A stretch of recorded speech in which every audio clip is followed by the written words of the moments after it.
Okay, today we are going to move into the last topic that we are going to discuss this semester on search and unemployment.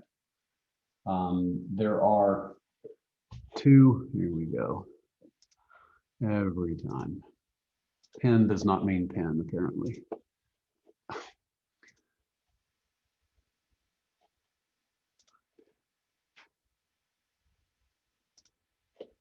What am I doing? Oh, I don't want that. Yeah. Pin the video. Okay. There are two search models that we're going to study. The first one is what's referred to as a one-sided search model, where just the unemployed workers are doing the searching.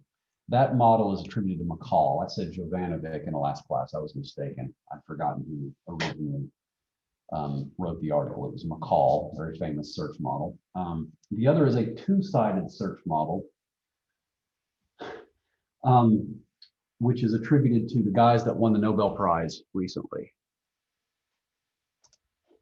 Mortensen and Pizarriades in particular.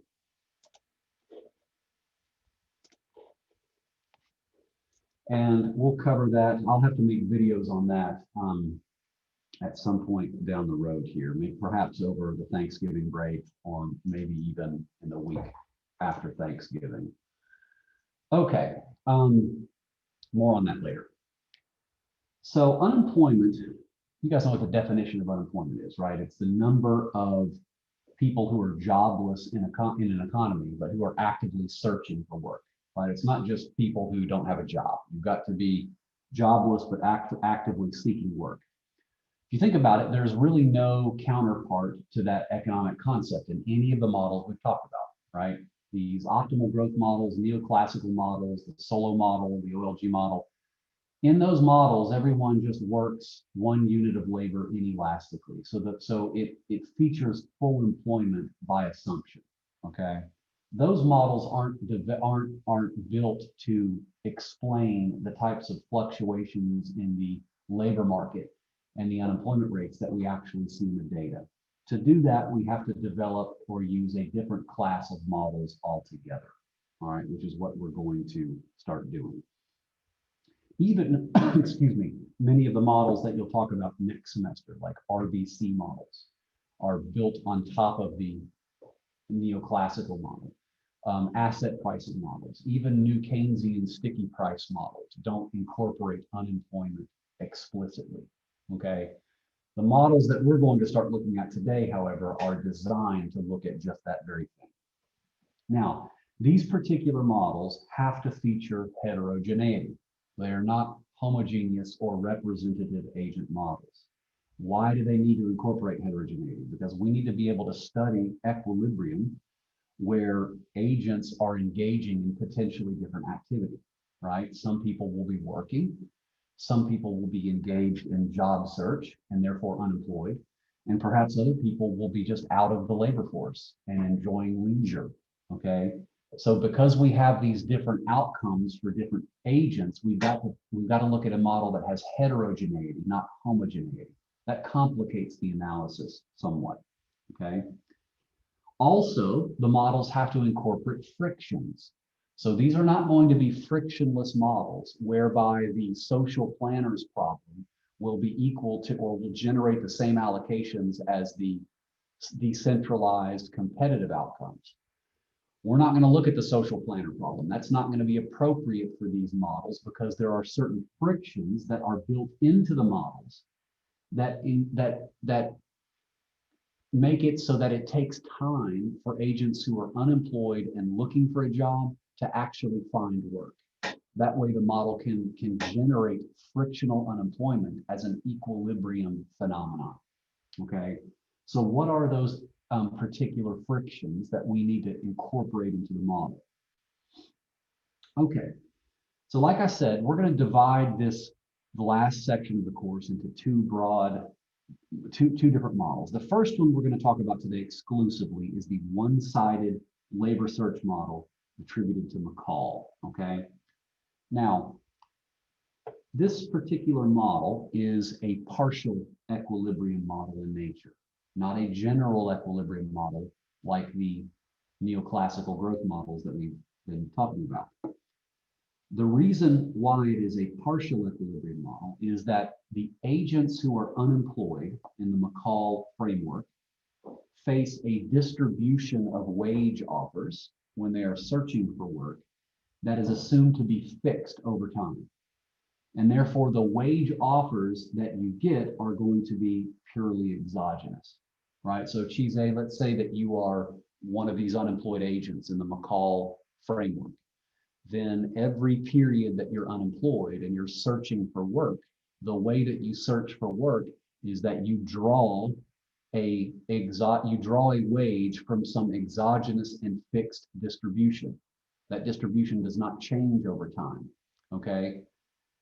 Your endogenous decision boils down to whether or not you're going to accept that wage offer. Not all wage offers will be accepted. That suggests that in the McCall model, the endogenous concept or quantity that we're trying to identify is someone's reservation wage, whereby any wage draw above that, Chise will accept the wage offer. Any wage below that, he will reject it and simply be unemployed for another period. Okay, that's the sense in which it is a partial equilibrium model. Okay, let's talk about the preferences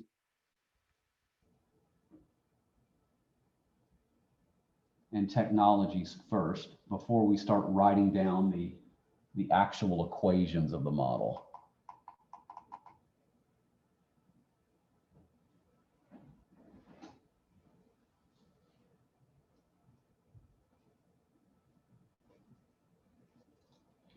Okay, we're going to assume that there exists a 0-1 continuum, basically an infinite number of risk-neutral consumers/workers. And their objective over their life is to maximize the discounted sum of period utility, just like we saw earlier. The difference, however, is that their period utility function is just linear in consumption. All right, it is not a logarithmic, it is not a strictly concave utility function. These agents are risk neutral, okay? Meaning that preferences are linear in consumption, all right? Beta is the discount factor. That's 1 over 1 plus rho, where rho is the discount rate, okay? Now, why are we assuming risk neutral agents?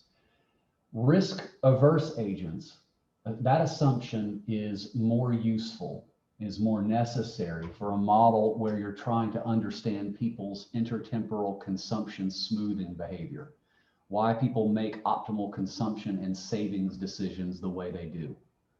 In that situation, risk aversion, the curvature of the utility function, is really an important parameter that determines how people substitute consumption across periods when there's changes in the real interest rate, right? Talked about that a lot this semester. We're going to abstract from intertemporal substitution here. That's not important to us. That's important to understanding growth and one's consumption trajectory over time. What do we want to talk about in this model? We want to understand the things that influence the unemployment rate and people's reservation wages.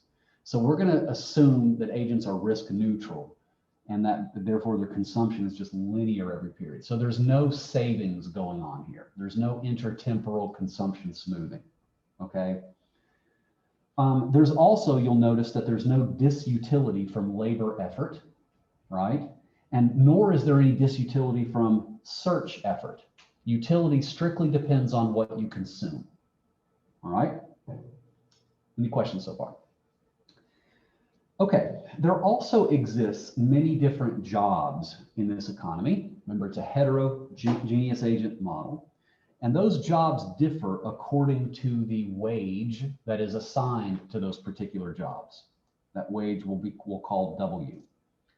From the perspective of an unemployed worker who is searching for a job, looking for a wage offer, the wage offers received in any period are going to come from a fixed distribution, okay?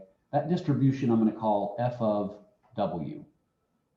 All right, now to be clear, this is the cumulative distribution function, which means that this is the probability that the wage, which I'm going to call lowercase w, is less than or equal to some particular wage, capital W, let's say. You guys remember what the definition of a CDF is, a cumulative distribution function. We also know, so this is the CDF. We also know what the probability density function is over the wage draws. I'm going to call that little f of w. So these f's in this model are not the production function. We're not actually going to be modeling production per se. Capital F is the cumulative distribution function, and then lowercase f then is the probability density function. I'm also going to assume that the closed and bounded interval between 0 and some positive wage W bar is the support or the domain of the random variable W, the wage. That is the random wage draw. So W bar is the highest possible wage that you can pull.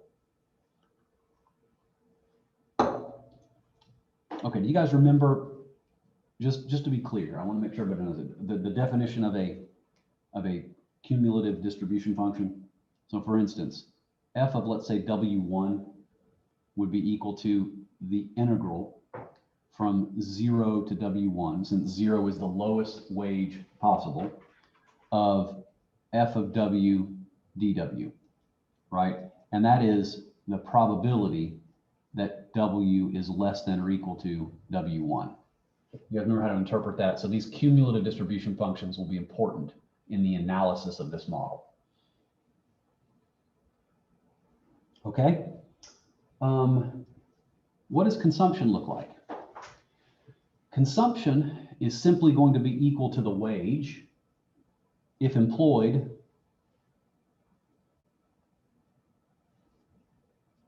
and working at wage W.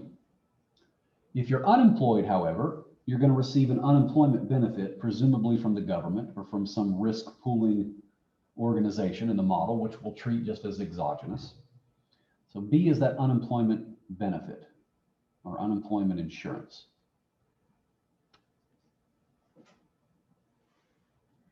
An unemployed agent, and just let's be careful about the timing of everything here. An unemployed agent receives the unemployment benefit B at the beginning of the period and then draws an exogenous wage offer from the distribution F and then decides whether or not to accept that offer. If he accepts that offer, he starts to work in the next period. If he rejects that offer, he knows he's going to get the unemployment benefit again in the next period, and he'll also get another draw from the wage distribution. Importantly, the unemployment benefit has to be less than the highest possible wage available. Otherwise, no one will ever accept a wage offer. And unemployment, well, voluntary unemployment would be 100% here, right? So B is less than W bar. There is also a separation rate in this model. So delta is not the depreciation rate of capital, but it's the separation probability. So Tavoy, let's say you currently are working at wage W. In any given period, there is some probability delta that you're going to be separated or, let's say, fired from your job, in which case you would be unemployed in the next period and have to search. Okay? All that makes sense, pretty straightforward. We've got basically two types of agents that we want to think about modeling here. Someone who's currently employed and someone who is unemployed and looking for work. What I want to do is characterize their optimal behavior by writing down their value functions or their Bellman equations. I told you this would be an application of dynamic programming. Okay, let me define V subscript U. This is not a derivative, so be careful about this. This is going to be the value of being unemployed.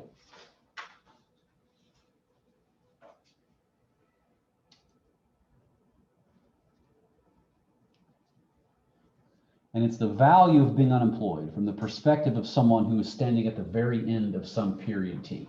All right, now I'll try to clarify that in a minute. In other words, V sub U would be the expected lifetime utility as of the end of a period and moving forward for someone who's currently unemployed and knows that he's going to get the unemployment benefit at the start of next period, and also be able to draw a wage from the exogenous wage distribution. VU does not depend on a particular wage because an unemployed person is not working, but is going to draw a wage from the distribution. VE is defined as the value of being employed as of the end of the period. In other words, it's the value of expected lifetime utility as of the end of period, let's say T, for someone who knows he's going to be working in the next period, but then subsequently may be separated from his job with probability D. And since that person is going to be working at wage W, the value function for an employed worker will depend on his particular wage. Okay, everybody understand the definitions there? We should be able to actually write down what the value functions look like then. All right, let's start with the value function for an unemployed person. Now again, this is the lifetime utility starting from the end of some period.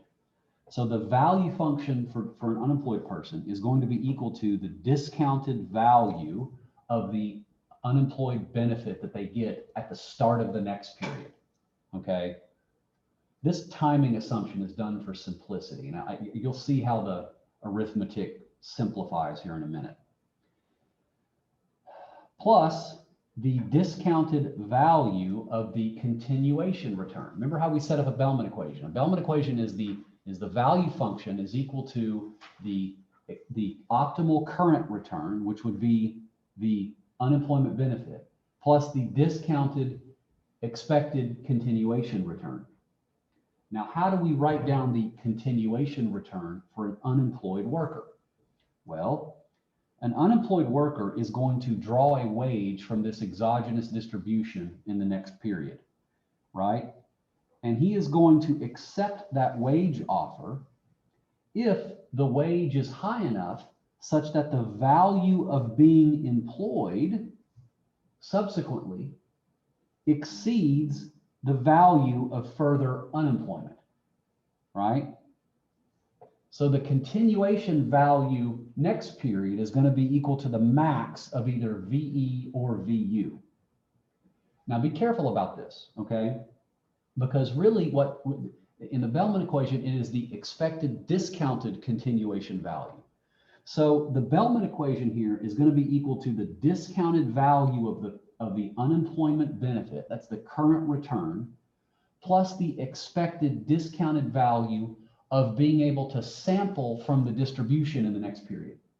So how do we calculate the expected value of this object in the next period? You have to take the integral of it over the support of the random variable between 0 and W bar times the density function dW, right? This would then be the expected discounted utility value of being able to sample from the wage distribution in the next period, right? Tavoy, if the wage that you draw exceeds your reservation wage, meaning that VE is bigger than VU for you, you will accept that wage offer and your continuation return will be VE. If the wage you draw, however, is too small, you reject the offer and your continuation return is VU. So the expected value of that choice is the integral of the max of those two over the probability times the probability density function of the random variable itself. Okay, does everybody understand how to interpret that then? Would you clarify why we discount the current benefit? It's because of this odd timing protocol.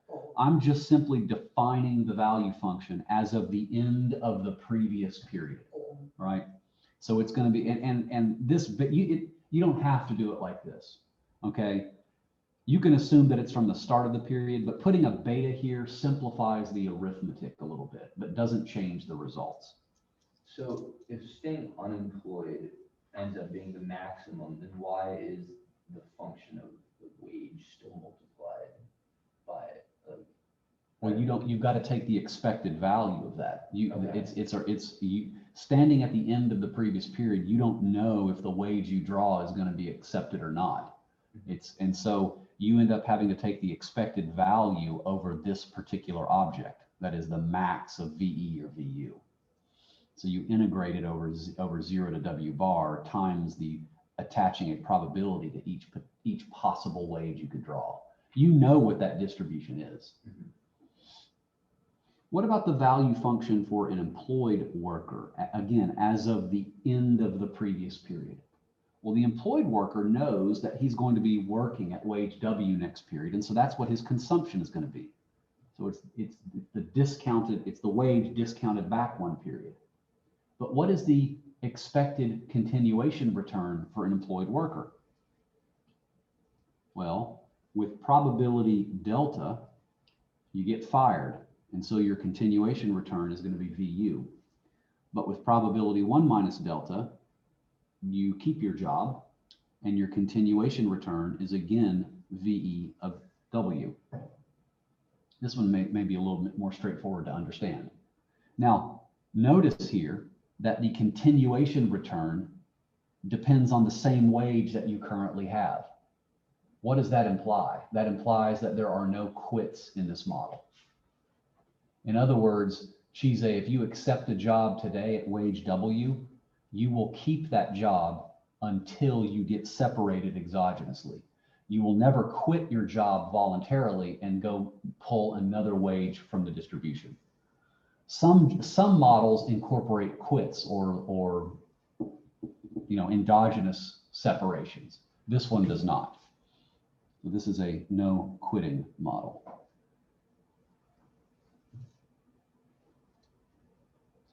All right. How are we doing so far? Make sense? Yeah. Now what I want to do is start to manipulate these Bellman equations a little bit to get into something that's more usable analytically. Let's start with the value function for an unemployed agent. If I divide both sides of the Bellman equation by beta, I get VU over beta is equal to B plus the integral from 0 to W bar of the max of VE, VU, F of W dW. Okay, 1 over beta is the same as 1 plus rho, right? So this is 1 plus rho times VU. Let me also subtract a VU from both sides of the equation. So a 1 plus rho minus 1 times VU would be equal to B plus this integral expression minus VU. The ones cancel, and you get a rho times VU is equal to B plus, now what I want to do is I want to take this VU and stick it inside of the integral expression. It does not depend on any particular wage.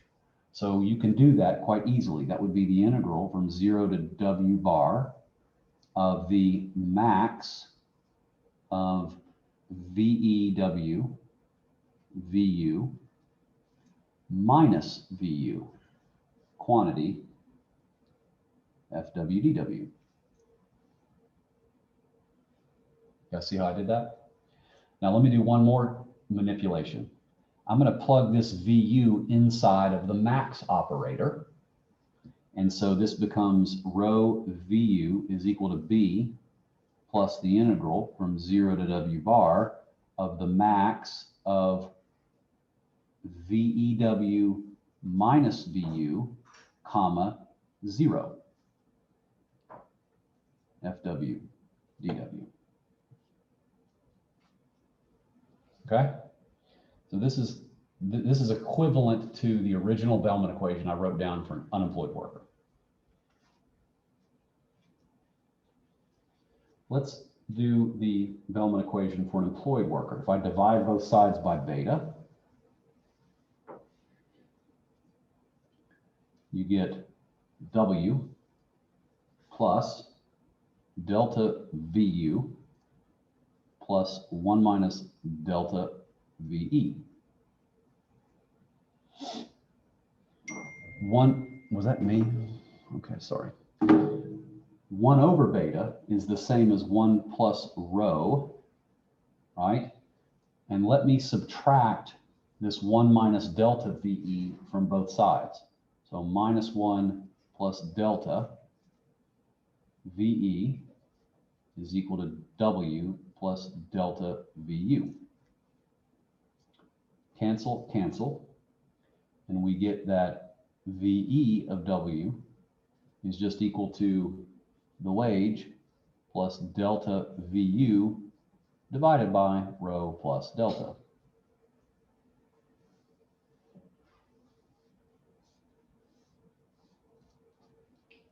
Again, that equation is simply a manipulation of the Bellman equation for employed workers.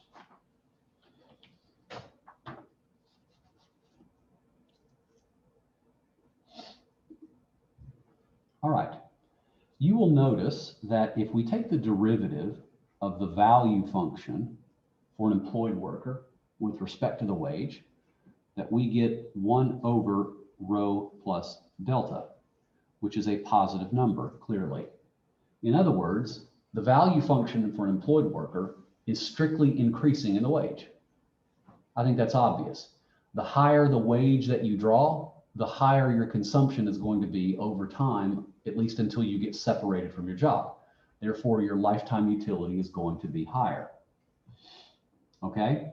So what I want to do is start sketching a little graph here on the right-hand side of my paper, which shows the value of the value function for an employed worker for different possible levels of the wage. Now remember, the lowest wage draw is 0, and the highest wage draw you can get is W bar, okay? What we've seen so far here is that the wage, that the value function for an employed worker is strictly increasing in W, and it actually has a constant slope. It's 1 over rho plus delta, so it's just a straight line, okay? What does the intercept term look like? In other words, what is VE evaluated at a wage of 0 equal to? We'll go back up to our squared expression here, and we see that that would just be equal to what? Delta VU over rho plus delta. Well, delta over rho plus delta is less than 1. So this is less than VU, right? So a wage offer of 0, if someone were to take that stupidly, would generate a lifetime utility that is less than what you would get from being unemployed, right? So let's say VU is at this level here, okay? Then delta VU over rho plus delta would be down here, let's say.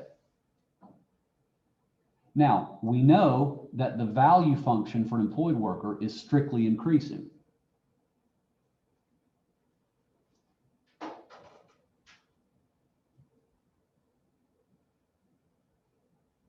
And the slope is equal to rho plus delta inverse. What's this point here? Well, this would just be what? W bar plus delta VU over rho plus delta, which is going to be larger than VU because W bar is going to be considerably bigger than the discount rate.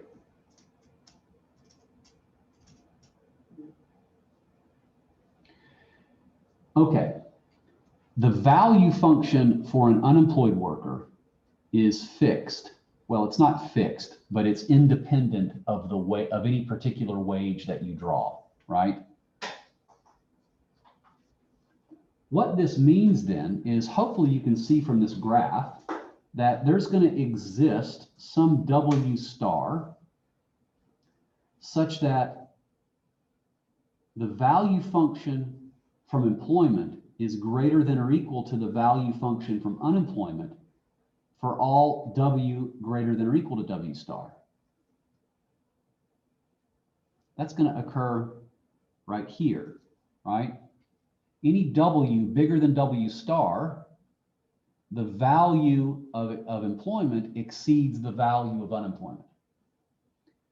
And the value of employment would be less than the value of unemployment for all W less than this critical value W star.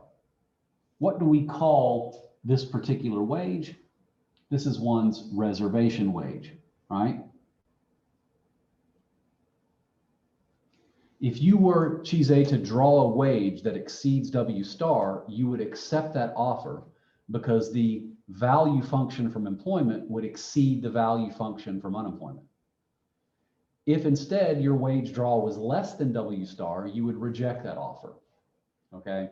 So this model, hopefully you guys can see, exhibits the reservation wage property, all right?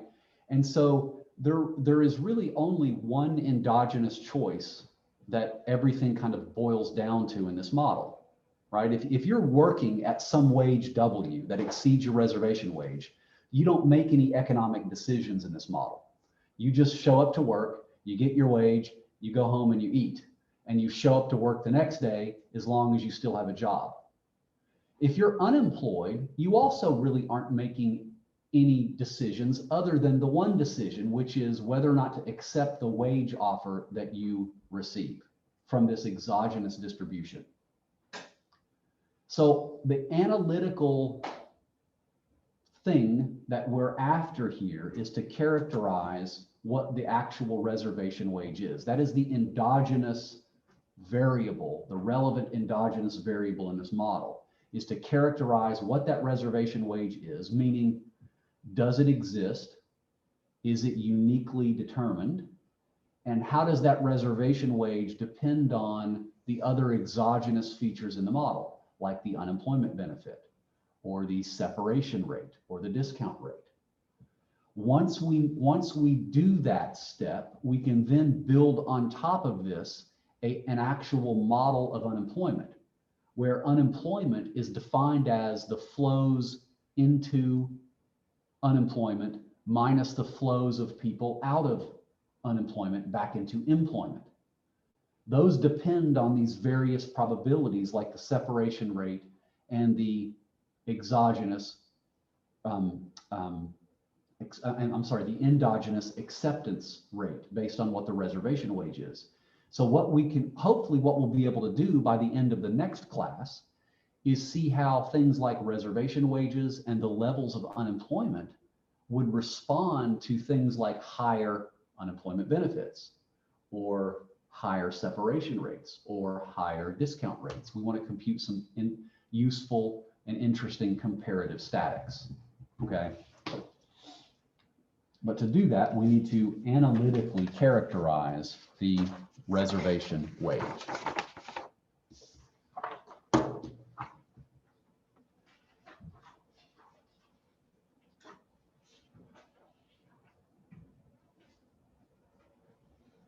So let's do that now.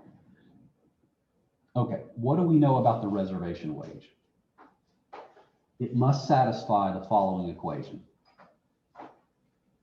One's reservation wage is defined as the wage at which the value of accepting a job is exactly equal to the value of remaining unemployed, okay?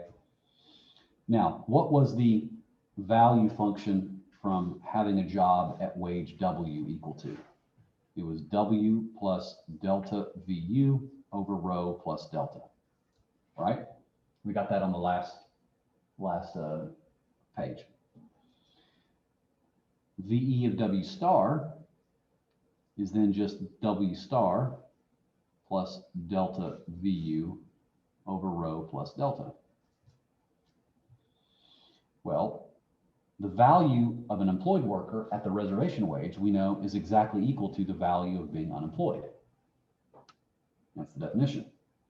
So we can solve this equation then for the value of being unemployed, right? And we're going to find that the value of being unemployed is equal to simply your reservation wage over the discount rate.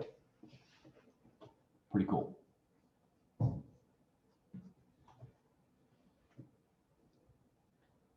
It looks to me kind of like a perpetuity, right? What's the value of a perpetuity? The present value of a perpetuity is the coupon payment. That would be your W star every period divided by the yield to maturity or the discount rate rho. Okay, that's exactly what that is. So the value function of being unemployed is the reservation wage divided by the discount rate. Now, what about how can we use this information to help us simplify the equation that governs the value function of being unemployed? So you'll recall, again, on the last page, or maybe 2 pages ago, that the discount rate times the value of an unemployed worker is equal to the unemployment benefit plus the expected value of this object, the max of VE minus VU and 0, FW DW. Let's see if we can use this information to simplify this at all. What is rho VU equal to? Well, rho VU is just equal to W star, right? So that should be equal to B plus the integral from 0 to W bar of the max of VEW minus VU. Well, VU is W star over rho.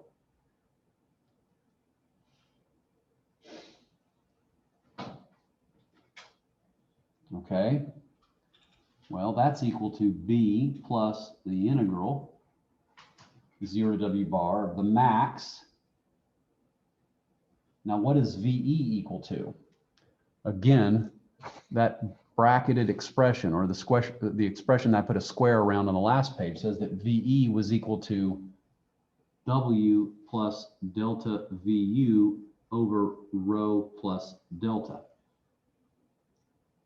minus W star over rho, comma 0, FW DW. All right, now let me stop for a minute and see if I can simplify this expression.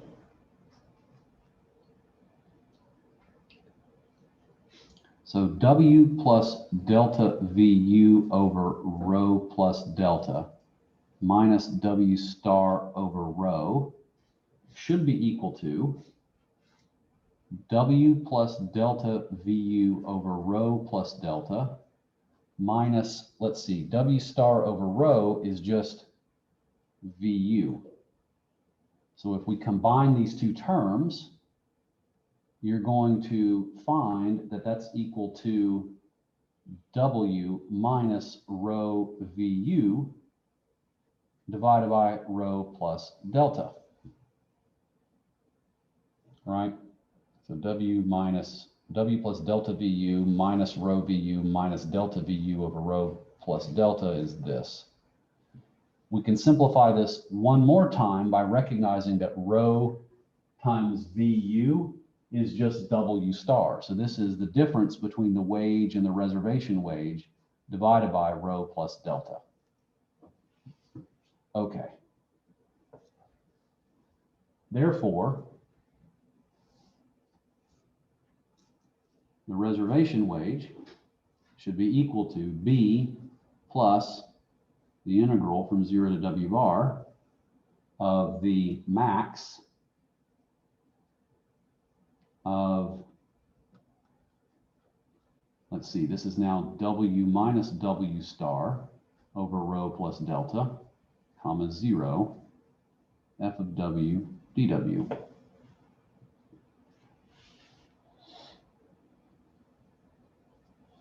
Now we're getting somewhere. Okay, let me break up this integral expression into two parts.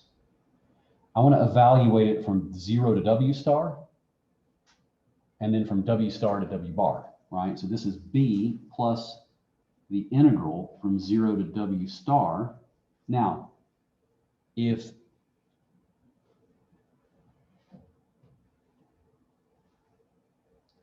W star is less than W, then which one of these two expressions is bigger? This is negative, this is 0. So this becomes 0 f of W dW, right? Plus the integral now from W star to W bar. So in this case, your wage draw is bigger than W star. And so the max would be the first term.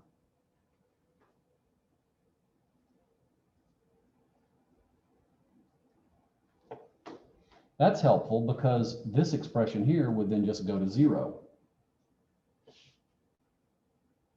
And what you would be left with then is a W star is equal to B plus, if we factor out the 1 over rho plus delta, we would be left with an integral from W star to W bar of W minus W star FW dW.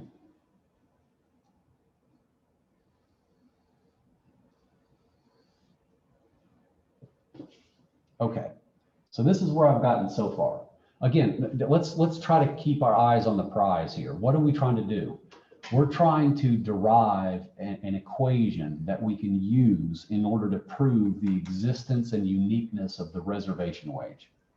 All right. We want to prove that this object here actually exists, that there's one and only one wage somewhere between 0 and W bar, at which an agent is going to be just indifferent between accepting an offer and rejecting it. Okay. What equation do I have right now? Well, I can see 3 W star terms here. One here, there's one inside the integral, and there's also one in the limit of the integral. Okay, let me try to simplify this a little bit more before we arrive at our final expression by employing some tricks here. Not really tricks, but just properties of integrals. Let me further break up this integral between the W term and the W star term. So this would be the integral from W star to W bar of W FW dW minus the integral from W star to W bar of W star FW dW. Well, W star is, this can be pulled out of the integral. So this is W star times the integral from W star to W bar of FW dW. Now, why is that helpful? Do you guys recognize what this is? What's this piece equal to?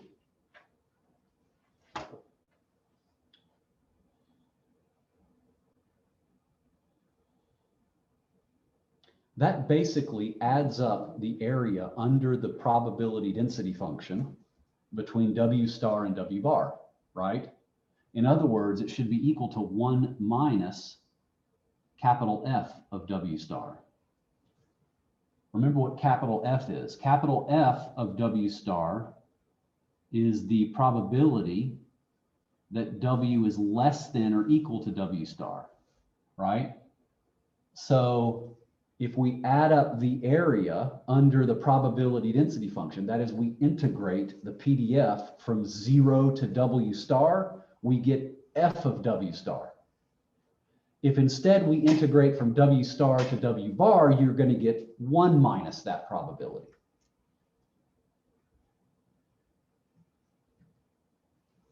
So this is B plus 1 over rho plus delta times the integral from W star to W bar of W F W dW minus W star times 1 minus F of W star.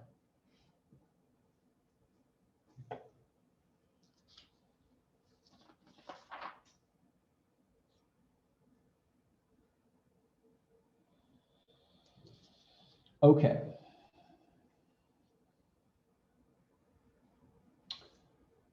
So I've got a W star now here, here, here, but also here. I want to employ one more trick that you probably learned in your high school calculus class, and you've forgot ever since then. And that is integration by parts. Remember that stuff that you thought you would never see again? Yeah. The integral from some A to B of, let's say, a U dV was equal to what?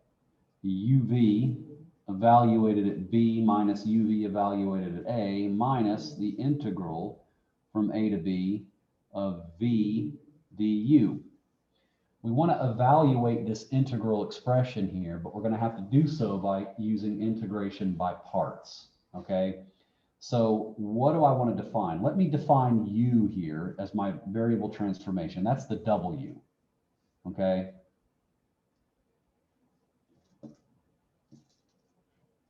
And let me define V as the cumulative distribution function over W, so that dV is d capital F of W, which hopefully you guys know from probability theory is the same as the density function dW, right? So this F dW is basically the dV component. All right. So can I flip to the next page? You guys got that? So let me evaluate that integral then by parts. So in other words, the integral from W star to W bar of W F W dW would be equal to the integral from W star to W bar of W times dF of W. That's the U, and this is the V. So U dV. Well, that's equal to UV, so that's W F of W evaluated at W bar minus the thing evaluated at W star, minus the integral from the reservation wage to the upper bound on the wage times V du, which would be F of W dW. Okay. That is what? If we evaluate this, this becomes W bar F of W bar minus W star F of W star minus the integral from W star to W bar of F of W dW. What is F of W bar equal to? 1, right? Every wage draw is less than or equal to W bar. So this becomes W bar minus W star F of W star minus this integral expression. Now we're getting real close. Okay.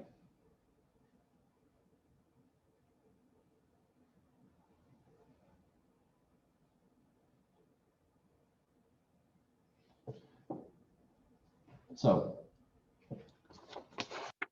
remember, that was just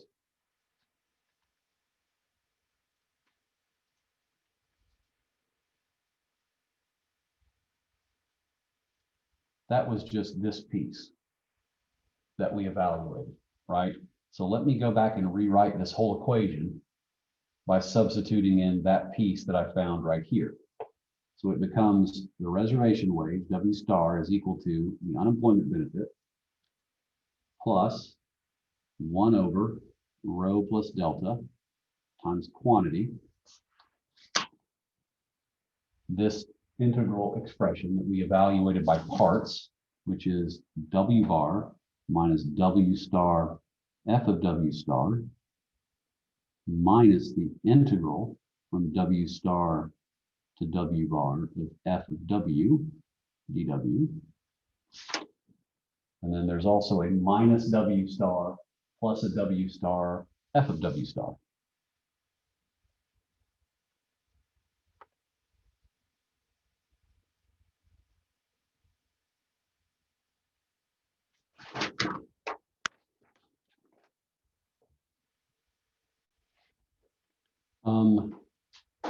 This cancels this.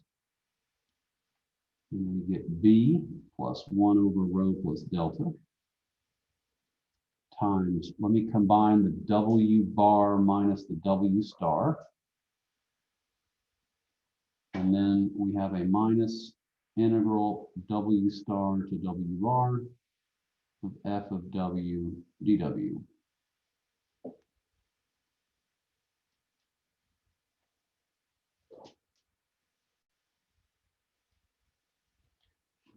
We can rewrite W bar minus W star as the following integral from W star to W bar. It's just the integral from W star to W bar of 1 times dW, right? That's just W bar minus W star. I'm going to write it this way because then I can combine it with this integral expression since it's over the same limits. So this is B plus 1 over rho plus delta times the integral from W star to W bar of 1 minus F of W dW. And that, ladies and gentlemen, is as far as I can take it. Here's an equation, okay, that implicitly defines the reservation wage as a function of the other exogenous parameters in the model, namely the unemployment benefit, the separation rate, the discount rate, as well as anything that might parameterize or describe the distribution of the wages, that is the W bar and the F, right? So the implicit function theorem can then be used to think about how a change in one of those exogenous factors is going to adjust your reservation wage. Now, just intuitively, what do you think happens to your reservation wage if the unemployment benefit becomes more generous? It's going to go up. The unemployment is now less costly. You're going to be willing to search longer for a job. Now, if Chise, your reservation wage goes up, then what happens to the probability of finding a job? It goes down. And if the probability, because there's fewer wages that you're willing to accept. And if the probability of finding a job goes down, what do you imagine happens to the unemployment rate in your economy? It's going to go up. So this one-sided search model, once we graft in a model of unemployment into it, is going to predict that higher, more generous unemployment benefits should raise unemployment rates. Right? People who tell you that making unemployment benefits more generous is going to somehow magically lower the unemployment rate, well, that's inconsistent with what we know about incentives and how unemployment benefits affect job search efforts, okay? At least that's what this model would say. I'm not making a policy argument. I'm just saying, if you view that question through the lens of this model, it gives you precisely the opposite answer. Okay, so this is the equation here that characterizes the reservation wage. The question we need to ask now is, does W star exist? If so, is it unique? We can write an equation that must be satisfied by the steady state level of capital in the Solow model. But we had to actually go through the proof that a unique steady state actually exists in that model, right? So what we're going to want to do, and I may have enough time to do it today, is analyze the graph of the right and left-hand side of this equation to see whether or not there is some unique reservation wage between 0 and W bar that satisfies this equation. If so, we know that it exists and is unique.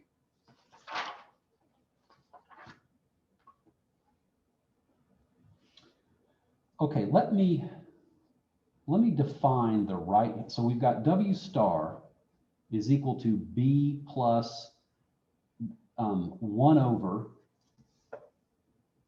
rho plus delta times this integral expression here. Let me just call that, actually, let me call the whole thing. So 1 over rho plus delta times this integral. I'm just going to call that some function A of W star. Okay, so the left-hand side is W star. The right-hand side of this equation is B plus some function A of W star. What I want to know here is, does the graph of W star essentially intersect the graph of B plus A in exactly one point, somewhere between 0 and W bar? If we can prove that it does, then we know that the reservation wage exists and that it's unique. Does that make sense? Okay. I think I can do this in the last 15 minutes or so, and that will be a good stopping point. All right, let's start drawing a picture, because I like pictures much better than equations.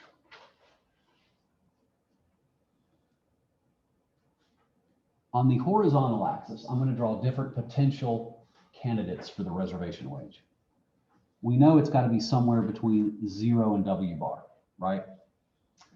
Now, the left-hand side of this equation is just W star. Well, that's just the 45-degree line, right? So the thing that I'm graphing on the vertical axis here is the left and right-hand side of this equation. So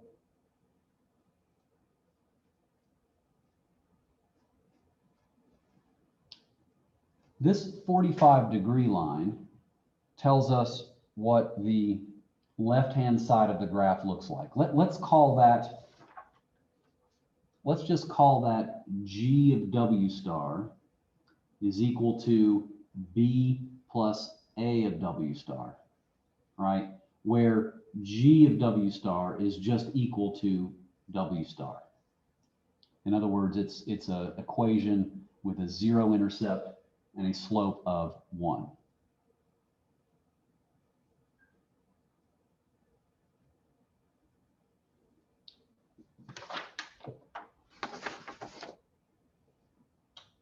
Okay, what about the right-hand side of this equation? B plus A of W star. Well, first of all, we know A is continuous, right? These are all continuous functions, right? So the implicit theorem function will tell us that small changes in W star will generate small changes in these integral values. What is A of 0 equal to?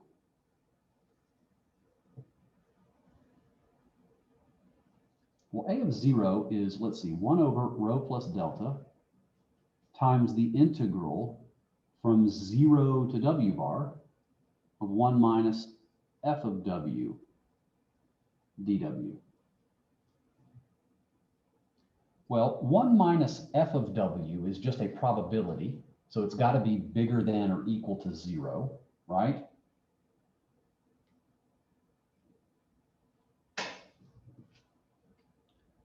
And therefore, b plus a of 0, we know is greater than 0. So let's just put it somewhere like right here. Well, maybe not that high. Let me put it. So if this is the 45-degree line, if this is W bar, this would also be W bar.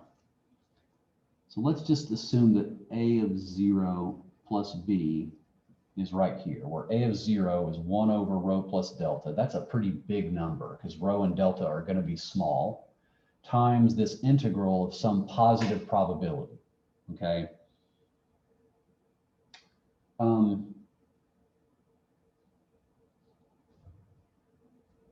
What is a of W bar going to be equal to? So we evaluated at 0. What about way out here at W bar?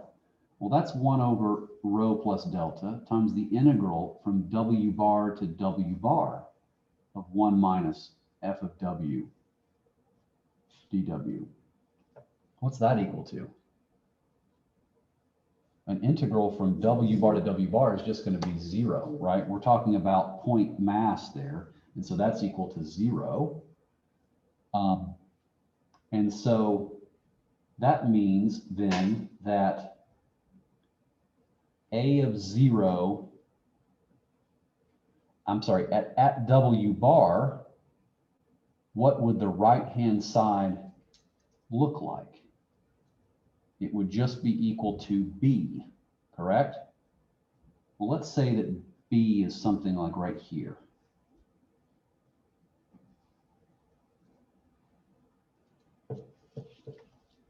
So A of 0 is greater than B, right? So A of 0 plus B is higher than B. And we know that B has to be less than the reservation, than the highest possible wage, right?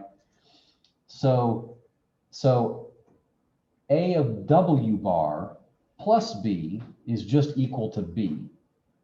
So here is a second point of the right-hand side graph, right? We've got an A of 0 plus B, and we've got an A of W bar plus B. In order for and we know that A is continuous, so in order for a unique reservation wage to exist where G of W, that is the left-hand side, is equal to B plus A of W, then what do we need to know about the right-hand side? It needs to be strictly decreasing. It can't move around and cross the 45-degree line at multiple points, okay? At this point, we would have a reservation wage that is between 0 and W bar. 0 and W bar. And so in this range is where we would accept all wage draws. And in this range, we would reject all wage draws. So it looks to me like the only thing we have to show in order to prove then not only the existence, but the uniqueness of the reservation wage is what? Is A of W star strictly decreasing? We need it to be strictly decreasing. We need to be able to take the derivative of A with respect to W star and show that it's always negative. What is the problem with doing that? Well, not really a problem, but what is the challenge? A depends on W star through the limit of the integral. Does anybody know how to take the derivative of an integral with respect to something that's in one of the limits?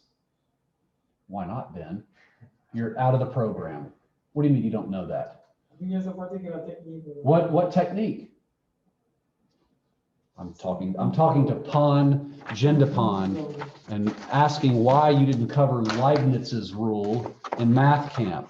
Don't you remember Leibniz rule from calculus along with integral by parts? I think we did it to find How dare you not remember that rule? Let's say what it is first. Okay, let's take some function, we'll call it of the variable t. This is not time necessarily, where phi is defined as the integral between alpha, which is a function of t potentially, and beta, which is a function of t potentially.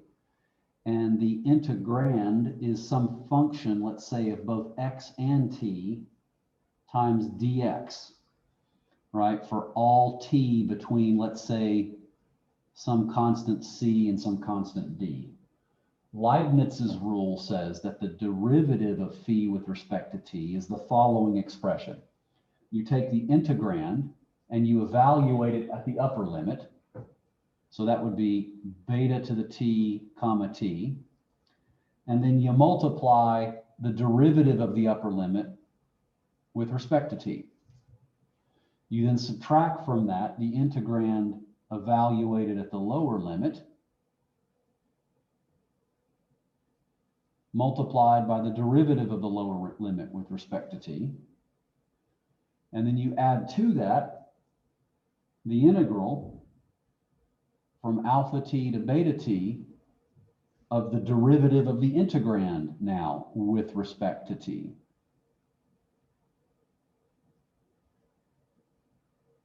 How come you didn't remember that from calculus? I don't know how Leibniz proved that. That looks pretty impressive. But what I want to do is apply this formula to the McCall model to evaluate the derivative of A. Can we do that? So remember, A of W star is equal to 1 over rho plus delta times the integral W star to W bar of 1 minus F of W dW. So what is A prime of W star equal to? Well, we've got this constant 1 over rho plus delta times the derivative of the integral with respect to W star. Well, let's just apply Leibniz's rule step by step. It would be the integrand evaluated at the upper bound, so 1 minus F of W bar, times the derivative of the upper limit with respect to the thing we're taking the derivative with respect to, which is W star, minus the integrand evaluated at the lower limit, so 1 minus F of W star, times the derivative of the lower limit with respect to W star,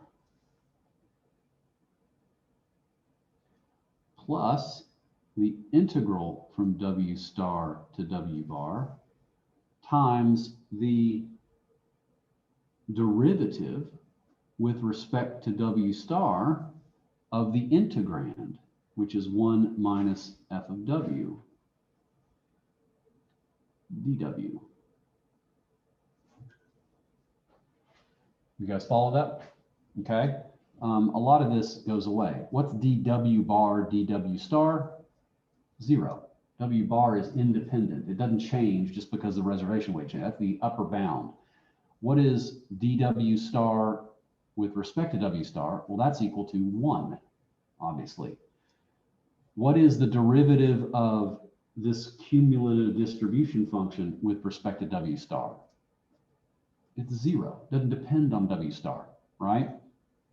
So the whole thing becomes 1 over rho plus delta times 0 minus this thing plus 0. So it's a minus 1 over rho plus delta times 1 minus F of W star.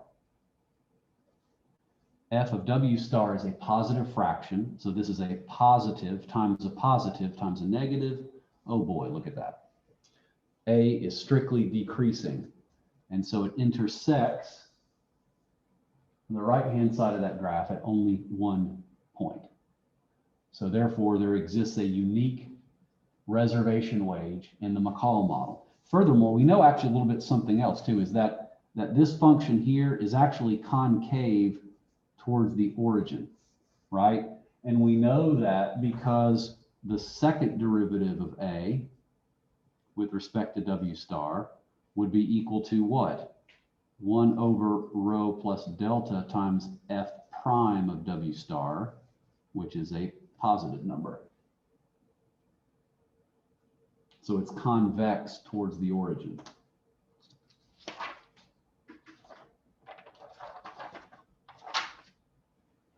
Make sense? Okay, here's what we're going to do in the next class, whether you guys are actually in front of me or not.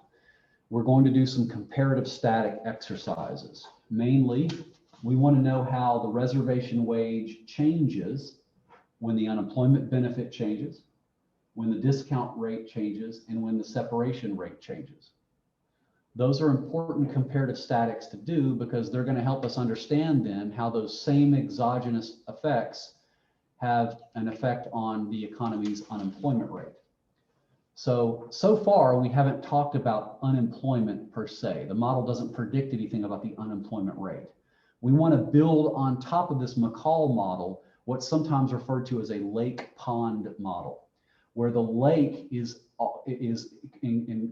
basically everybody who is employed, all the fish who have a job, and the smaller pond are the fish who don't have a job. There's flows from the pond to the lake, that is people who are accepting job offers and finding work, but there's also flows from the lake to the pond because people are exogenously separated from their job. In a steady state equilibrium, those flows need to balance, and we'll be able to figure out what the long run unemployment rate is equal to. That unemployment rate will depend on the reservation wage. So if the reservation wage changes with respect to things like the unemployment benefit, so will the unemployment rate. That's what I want to cover in the next class, is those comparative static exercises and how to build a more coherent model of unemployment on top of this McCall framework. Then we're going to forget all of this stuff and talk about a two-sided search model, where we have not only workers who are unemployed who are searching, but firms that have vacancies that are searching. In that case, workers don't just draw a wage distribution from an exogenous distribution function, but rather there is a matching function that determines the rate at which unemployed workers find jobs and the rate at which firms with vacancies fill those jobs.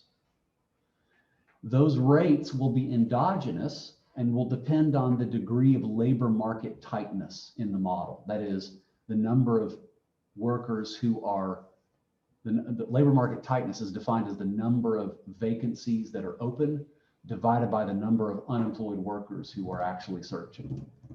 That's a little bit more complicated of a model. And we won't be looking for a reservation wage so much in that model, but rather we will be, when a firm that has a vacancy meets a worker who's unemployed, they're going to bargain or negotiate over a wage that tries to maximize the joint surplus of the match.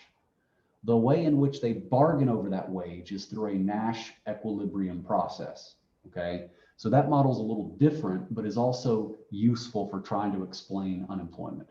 And then we'll do some more comparative static exercises to answer some of these same questions. How do things like separation rates and discount rates and unemployment benefits affect the bargained wage or the unemployment rates in the economy? Okay, and then we will be done. Any questions then about that?